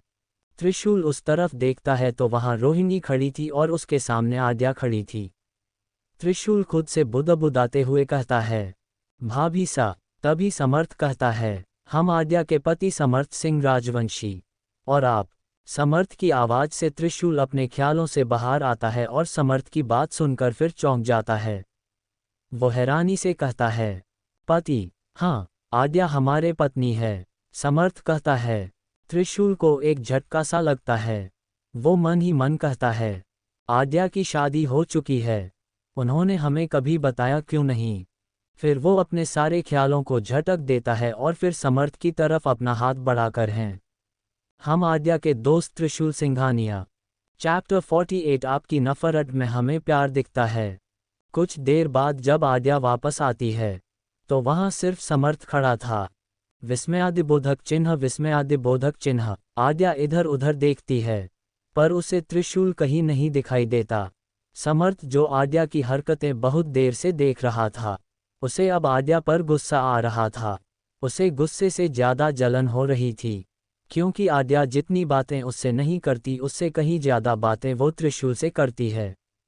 उससे तो हमेशा दूर भागती रहती है। आद्या अब जाया जी के पास जाती है। जाया जी अभी महल वापस जाने की तैयारी कर रही थी। साथ में वीर जी भी थे। आद्या जाया जी के पास जाकर कहती हैं, आपने त्रिशूल को कहीं देखा है क्या? हाँ बेटा, वो तो चले गए। खैर यह सब बातें छोड़ो, हमें महल जाने में देरी हो रही है। राज्याभिषेक का समय नजदीक आ रहा है। इतना कहकर जाया जी आगे बढ़ जाती है। आद्या बस अपना सर हाँ में हिला देती है। वो मन ही मन कहती हैं, चले भी गए और हमें बताया भी नहीं। शायद कुछ जरूरी काम याद आ गया होगा। कुछ देर में सब महल में पहुंच जाते हैं। आज महल में बाकी रियासत के राजा कुंवर भी आए थे। पूरा महल फूलों और लाइट से सजाया गया था। कुछ देर में समर्थ का राज्याभिषेक की विधि पूरी हो जाती है। समर्थ अब राजस्थान का अगला हुक्म था। रात का वक्त, आद्या बालकनी में खड़ी त्रिशूल को फोन लगा रही थी। विस्मयादिबोधक चिन्ह, पर वो फोन नहीं उठा रहा था। आद्या को थोड़ा अजीब लग रहा था। विस्मयादिबोधक चिन्ह, इससे पहले कभी भी त्रिशूल ने आद्या के फोन को इग्नोर नहीं किया था। विस्मयादिबोधक चिन्ह, अगर वो किसी काम में भी होता तो वो उसे मैसेज करके जरूर बताता था। विस्मयादिबोधक चिन्ह, बहुत देर तक कॉल करने के बाद भी जब त्रिशूल फोन नहीं उठाता तो आद्या उसे एक मैसेज छोड़कर फोन बाजू में रख देती है। विस्मयादिबोधक चिन्ह, फिर वो शांति से आसमान में फैली चांदनी देखने लगती है। विस्मयादिबोधक चिन्ह, वो अपने पिछले जन्म और इस जन्म की जिंदगी के बारे में सोचने लगी। उस जिंदगी में और इस जिंदगी में उसे बहुत फर्क दिखाई दे रहा था। पर वो ये नहीं जानती थी अभी इस बदल की बस शुरुआत थी। उसे अभी अपने जिंदगी के सबसे बड़े सच का सामना करना था। उस सच से उसे सामना भी करना था और खुद को संभालना भी था। आने वाले मुसीबतों से बेखबर वो आज चमकते आसमान को देखकर ठंड में खुद को समेट रही थी। वो सबके सामने भले ही ये दिखा रही थी कि वो अब सब भूलना चाहती है, पर वो ये कर नहीं पा रही थी। आद्या अभी अपने ख्यालों में खोई थी कि तभी समर्थ उसे पीछे से शॉल उड़ा देता है और उसे पीछे पकड़कर कहता है, आप यहाँ ठंड में क्या कर रही है? हुकुम रानी सा, आपकी तबीयत खराब हो जाएगी। आद्या उससे कुछ नहीं कहती, बस उसकी पकड़ से छूटने की कोशिश करती है। समर्थ को आद्या का यूं हमेशा खुद से दूर जाना अब उसे बेचैन करने लगा था। वो जानता था आद्या के लिए उसे माफ करना मुश्किल है, पर वो अब उसे खुद से दूर भी जाने नहीं देना चाहता था। पर उसे कहाँ पता है, जिस दर्द से आद्या को गुजरना पड़ा है उस दर्द से गुजरना उसकी किस्मत में भी लिखा है।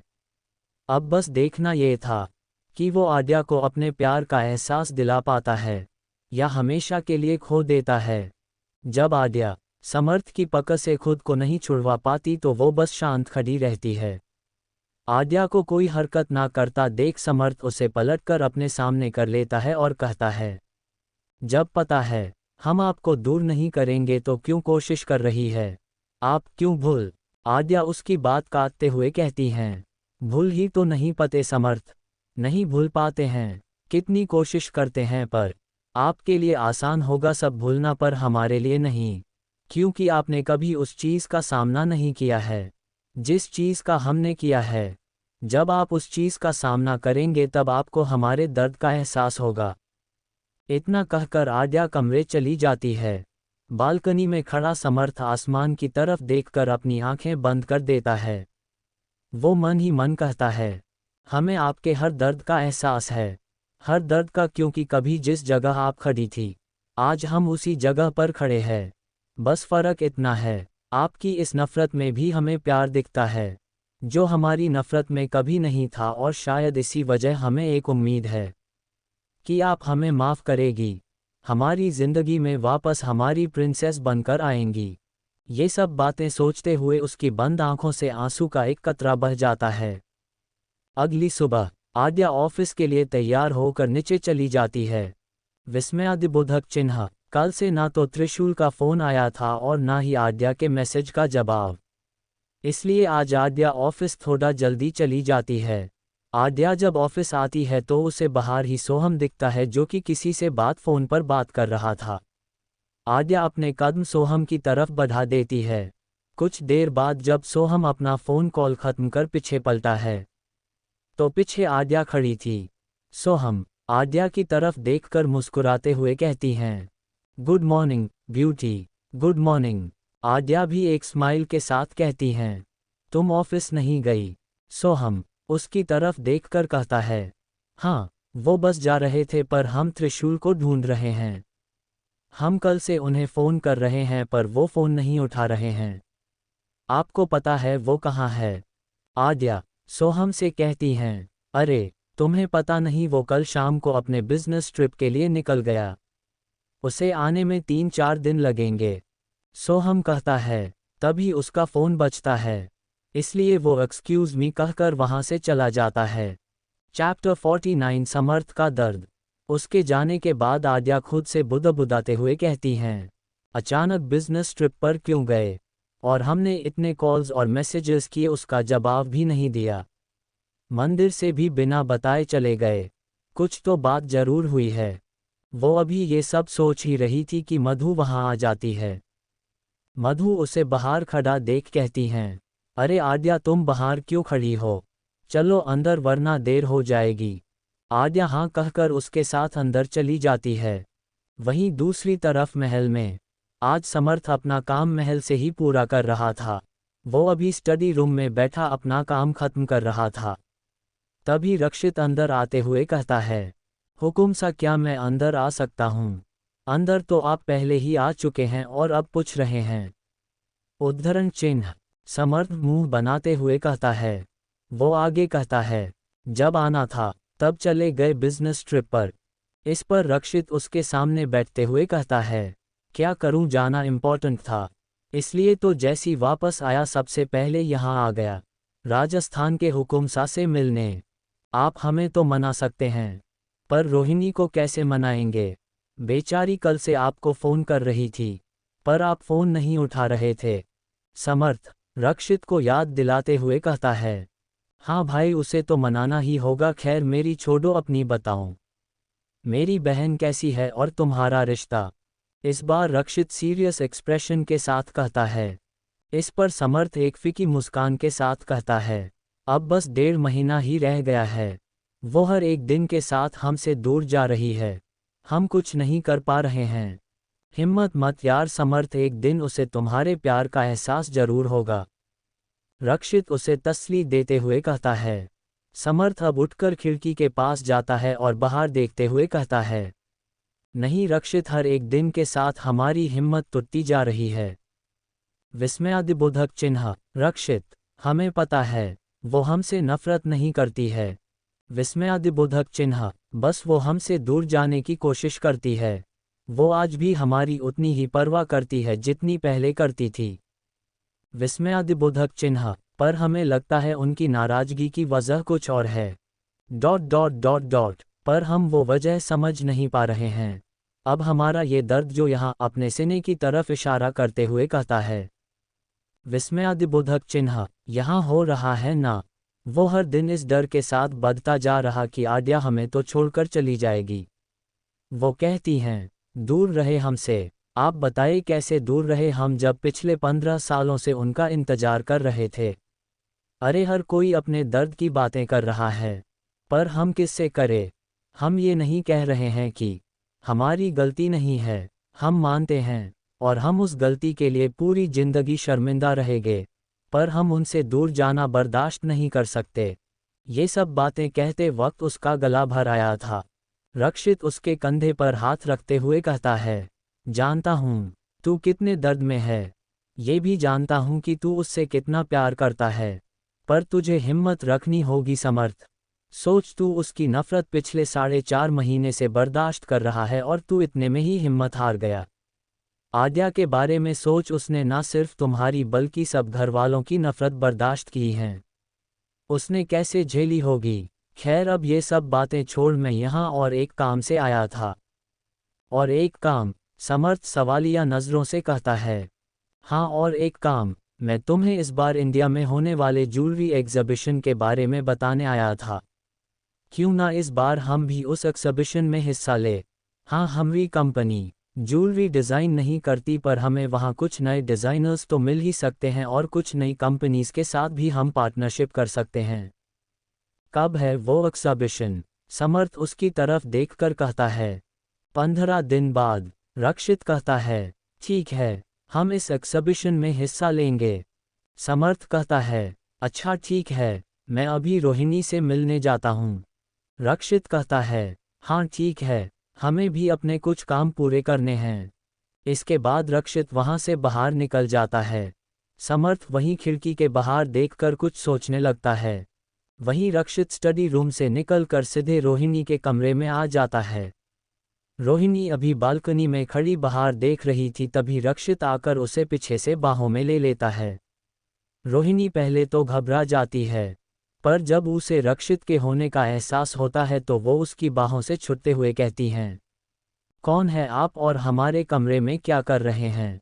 इस पर रक्षित उसे अपने सामने कर पूछता है, तुम मुझे नहीं पहचानती? नहीं, हम आपको नहीं पहचानते, अभी के अभी हमारे कमरे से निकल जाए। रोहिणी मुंह बनाते हुए कहती हैं, तुम नहीं पहचानती ना, ठीक है अभी याद दिलाता हूँ। इतना कहकर रक्षित रोहिणी के गाल को अपने होंठों से छू लेता है। फिर उसकी आंखों में देखते हुए कहता है, अब याद आ गया। इस पर रोहिणी शर्म से अपनी नज़रें झुकाए हुए नामे सर हिलाती है। फिर रक्षित उसके दूसरे गाल को अपने होंठों से छू लेता है और कहता है, अब याद आया। एक बार फिर रोहिणी अपनी गर्दन नामे हिलाती है। इस बार रक्षित उसका चेहरा अपने हाथों से थाम लेता है और उसके होंठों को अपने होंठों से बंद कर देता है। कुछ देर बाद वो उससे अलग होकर कहता है, उम्मीद है अब याद आ गया होगा। रक्षित की इस बात पर रोहिणी उसके सीने पर मुंके मारते हुए कहती हैं, आप बहुत बुरे हैं। रक्षित उसके दोनों हाथों को पकड़ उसे गले से लगा लेता है। चैप्टर 50 त्रिशूल ने जानी शादी की पूरी सच्चाई। रोहिणी उसके सीने से लगी उसे महसूस कर रही थी। वो उसके सीने में सर छुपाए हुए कहती हैं, हम आपसे नाराज़ हैं, हम आपसे बात नहीं करेंगे। इस पर रक्षित उसे खुद से दूर करता है और उसका चेहरा अपने हाथों में लेकर कहता है, अभी भी नाराज़ हो? इस पर रोहिणी शिकायत करते हुए कहती हैं, हाँ, तो हम नाराज नहीं हो सकते। एक तो बिना बताए आप बिजनेस ट्रिप पर गए और जब हमने आपको फ़ोन किया तो उसका जवाब भी नहीं दिया। अब आप बताए हम नाराज भी। इससे पहले वो अपनी बात पूरी भी कर पाती, एक बार फिर रक्षित उसके होंठों को अपने होंठों से बंद कर देता है। इस बार वो उसे बहुत सॉफ्टली किस कर रहा था। कुछ देर बाद वो उससे अलग होता है और कहता है, अभी भी नाराज़गी बाकी है या? ये बोलते हुए वो उसके होंठों के जैसे ही करीब गया वैसे ही रोहिणी उसे धक्का देकर खुद से दूर करती हैं और कहती हैं, बस बस बहुत हो गया, आप अपनी इन हरकतों पर थोड़ा विराम लगाए। इतना कहकर वो कमरे में चली आती है। रक्षित भी उसके पीछे पीछे चला आता है। फिर वो सोफे पर बैठते हुए कहता है, सचमुच रोहिणी, ये मीटिंग बहुत इम्पोर्टेंट थी, इसलिए जाना पड़ा, और मैंने जब तुम्हें फ़ोन किया तो फ़ोन लगा नहीं, इस वजह से बता नहीं पाया, और जैसे ही वापस आया सबसे पहले यहाँ आ गया। रोहिणी फिर उसके पास आकर बैठती है और कहती हैं, हम बस थोड़ा मजाक कर रहे थे, हम जानते हैं आप बिज़ी होंगे इसलिए हमारा फ़ोन उठा नहीं पाए होंगे। तुम ऐसा कैसे कर सकती हो? पता है कब से मैं ये सोच कर परेशान था कि तुम्हें कैसे मनाऊं और तुम मजाक कर रही थी। रक्षित चिढ़ते हुए कहती हैं। इस पर रोहिणी उसके गाल खींचते हुए कहती हैं, जनाब आपने हमें पूरे 2 साल परेशान किया है, अब हम आपको ऐसे ही पूरी जिंदगी परेशान करेंगे। मंजूर है तो देखिए वरना। इससे पहले वो अपनी बात पूरी करती रक्षित उसे अपनी तरफ खींच लेता है, जिसकी वजह से वो उसके गोद में आ जाती है और फिर रक्षित उसके आंखों में झांकते हुए कहता है, वरना क्या? रक्षित की इस हरकत से रोहिणी हड़बड़ा जाती है। वो उसकी गोद से उठते हुए कहती हैं, वरना कुछ नहीं। फिर वो बात बदलते हुए कहती हैं, वैसे आप तो कब के आ गए थे? तो आप इतनी देर से कहाँ थे? इस पर रक्षित के चेहरे अब तक जो मुस्कान थी वो अचानक गायब हो जाती है। वो सीरियस एक्सप्रेशन के साथ कहता है, समर्थ के पास था, वो किसी से कुछ कहता नहीं पर बहुत दर्द में है। हाँ, हम जानते हैं, भाई सा भाभी सा से प्यार करने लगे हैं। हम भी चाहते हैं उनका ये डिवोर्स किसी तरह रुक जाए। रोहिणी कहती हैं, प्यार करने लगा नहीं करता है, वो भी आज से नहीं पिछले 15 सालों से। रक्षित कहता है, मतलब हम कुछ समझे नहीं। भाईसा तो उर्वशी से प्यार करते थे ना, रोहिणी असमंजस से कहती हैं। इस पर रक्षित उसे सब बताता है। सब बातें जानकर रोहिणी हैरानी से कहती हैं, क्या मतलब भाईसा पहले से ही भाभी सा से प्यार करते थे? हाँ रोहिणी, गलत सिर्फ आद्या के साथ नहीं हुआ है, गलत समर्थ के साथ भी हुआ है। उसकी गलती सिर्फ इतनी थी कि उसने एक गलत इंसान पर विश्वास किया, और इस गलत विश्वास की वो बहुत बड़ी कीमत चुकाने वाला है। रोहिणी, मैंने देखा है उसे पागलों की तरह अपने प्यार को ढूंढते हुए। अगर आद्या उसकी जिंदगी से चली गई तो वो बहुत बुरी तरह से टूट जाएगा और शायद कभी संभल भी नहीं पाएगा। रक्षित कहता है। रोहिणी अपनी नम आंखों के साथ कहती हैं, उन्होंने हमारे पूरे परिवार को बर्बाद कर दिया है। भाईसा कितना प्यार करते थे उनसे, पर उन्होंने उनके साथ कितना गलत किया। वो तो चली गई पर भाईसा की सारी खुशियां ले गई। हम कभी उन्हें माफ नहीं करेंगे। वो रोते रोते रक्षित के गले लग जाती है। रक्षित उसके सर को सहलाते हुए कहता है, शश शश, चुप, आप उनके लिए अपने आंसू मत बहाए। शाम हो चुकी थी। आद्या ने कई बार त्रिशूल को फोन किया पर वो उसका फोन नहीं उठा रहा था। विस्मयादिबोधक चिन्ह, उसने कई सारे मैसेज भी छोड़े थे पर उसका कोई जवाब नहीं आया। विस्मयादिबोधक चिन्ह, त्रिशूल को गए हुए एक हफ्ते से ज्यादा हो गया था पर आद्या की उससे कोई बात नहीं हो पा रही थी। विस्मयादिबोधक चिन्ह, वो उसे हर रोज फोन और मैसेजेस करती थी पर त्रिशूल का कोई जवाब नहीं आता था। अब तो उसका फोन भी स्विच ऑफ बता रहा था। आद्या को अब उसकी चिंता होने लगी थी। आज आद्या को ऑफिस जाने में थोड़ा लेट होगा था। वो जैसे ही ऑफिस के बाहर पहुंचाती है उसकी नज़र बाहर खड़े त्रिशूल पर जाती है, जो अपने असिस्टेंट को कुछ समझा रहा था। आद्या अपने कदम उसकी तरफ बढ़ाती है। आद्या जाकर उसके सामने खड़ी हो जाती है। त्रिशूल आद्या को अपने सामने देख अपने असिस्टेंट को वहां से जाने का इशारा करता है। उसके जाने के बाद आद्या उसकी तरफ देखकर कहती हैं, हमें आप कुछ बात करनी है। मैं अभी बिजी हूँ, बाद में बात करते हैं। इतना कहकर वो जैसे ही जाने के लिए अपने कदम बढ़ाता है तो आद्या उसका हाथ पकड़कर गुस्से से कहती हैं, हमें अभी बात करनी है। ठीक है, आप केबिन में चलें, त्रिशूल को कहता है। कुछ देर बाद त्रिशूल और आद्या कैबिन में थे। त्रिशूल बिना आद्या की तरफ देखे कहता है, क्या बात करनी है आपको? आप हमें इग्नोर क्यों कर रहे हैं? आप हमसे नाराज हैं? आद्या त्रिशूल की आंखों में देखकर कहती है, मैं क्यों आपसे नाराज होगा? मैं होता कौन हूँ आपसे नाराज होने वाला? त्रिशूल एक कड़वी मुस्कान देते हुए कहता है, आप ऐसे क्यों कह रहे हैं? आप हमसे नाराज हो सकते हैं, हम दोस्त हैं। आद्या उसकी तरफ देखकर कहती हैं, दोस्त? क्या आप सच में मुझे दोस्त मानती है? त्रिशूल इस बार आद्या की आंखों में देखकर कहता है, आप ऐसे क्यों कह रहे हैं? हम आपको सचमुच अपना दोस्त मानते हैं। आप ऐसे क्यों कह रहे हैं? आद्या उदासी से कहती हैं, नहीं, आप मुझे दोस्त नहीं मानती है। अगर आप मुझे दोस्त मानती तो आप अपने जिंदगी का इतना बड़ा सच नहीं छुपाती। इस बार त्रिशूल की आवाज में थोड़ा गुस्सा था। आप ये क्या कह रहे हैं? और आप किस बारे में बात कर रहे हैं? आद्या असमंजस से कहती हैं, मैं आपके शादी के बारे में बात कर रहा हूँ। आपने हमसे क्यों छुपाया आपकी शादी के बारे में? आपने हमें क्यों नहीं बताया कि आप राजस्थान की हुक्मरानी सा है? त्रिशूल कहता है, क्या जानना चाहते हैं आप हमारे शादी के बारे में? बताया उस रिश्ते के बारे में जाता जो रिश्ता जिंदगी भर साथ होता है। और हमारा रिश्ता बस कुछ दिनों का है। कुछ दिनों बाद वैसे भी वो रिश्ता खत्म हो जाएगा। आद्या अपनी नम आंखें छुपाते हुए कहती हैं, मतलब? मैं कुछ समझा नहीं। त्रिशूल आद्या की तरफ देखकर कहता है, मतलब ये कि हमारा डिवोर्स होने वाला है। आद्या कहती हैं, क्या?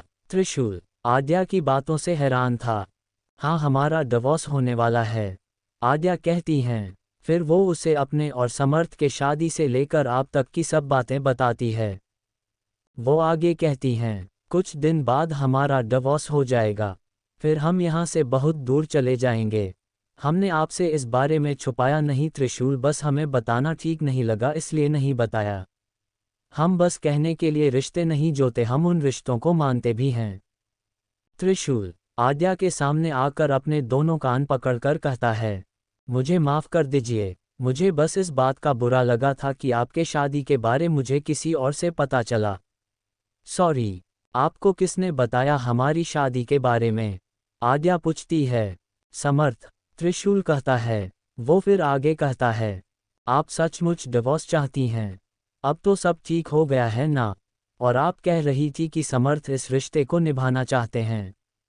तो फिर जरूरी नहीं इंसान जो चाहे वो हर बार उसे मिले। आद्या एक कड़वी मुस्कान देते हुए कहती हैं, पर मैंने उनकी आंखों में प्यार देखा है। शायद वो आपसे प्यार करते हैं। त्रिशूल आद्या की आंखों में देखकर कहता है, प्यार होने या ना होने अब क्या फर्क पड़ता है? जो होना था वो हो गया और अब जो हो रहा है वो भी सही हो रहा है। आद्या कहती हैं, सच में आद्या क्या जो हो रहा है वो सही है? क्या आप उनसे प्यार नहीं करती? त्रिशूल कहता है। आद्या इस पर अपनी नज़रें चुराते हुए कहती हैं, हम बस अब यहाँ से दूर जाना चाहते हैं, पर आप नहीं जा पाएंगी। खैर, सॉरी, मैंने आपको गलत समझा और अनजाने में आपके पुराने घावों को कुरेद दिया। मुझे माफ़ कर दीजिए। त्रिशूल कहता है, आज तक सब गलत ही समझते आए हैं, अब इसकी आदत हो गई है। आद्या फीकी मुस्कान के साथ कहती हैं। वो फिर कहती हैं, आप एक बार बात तो करते। हम आपको कब से फ़ोन कर रहे थे और आपने एक बार भी हमारा फ़ोन उठाकर बताना तक जरूरी नहीं समझा। नहीं आद्या, ऐसा नहीं है, वो मेरा फ़ोन कहीं गिर गया है, कल ही नया फ़ोन लिया। I am sorry. त्रिशूल कहता है। Thanks for watching and subscribe for listening next chapters of reborn story of love and hate.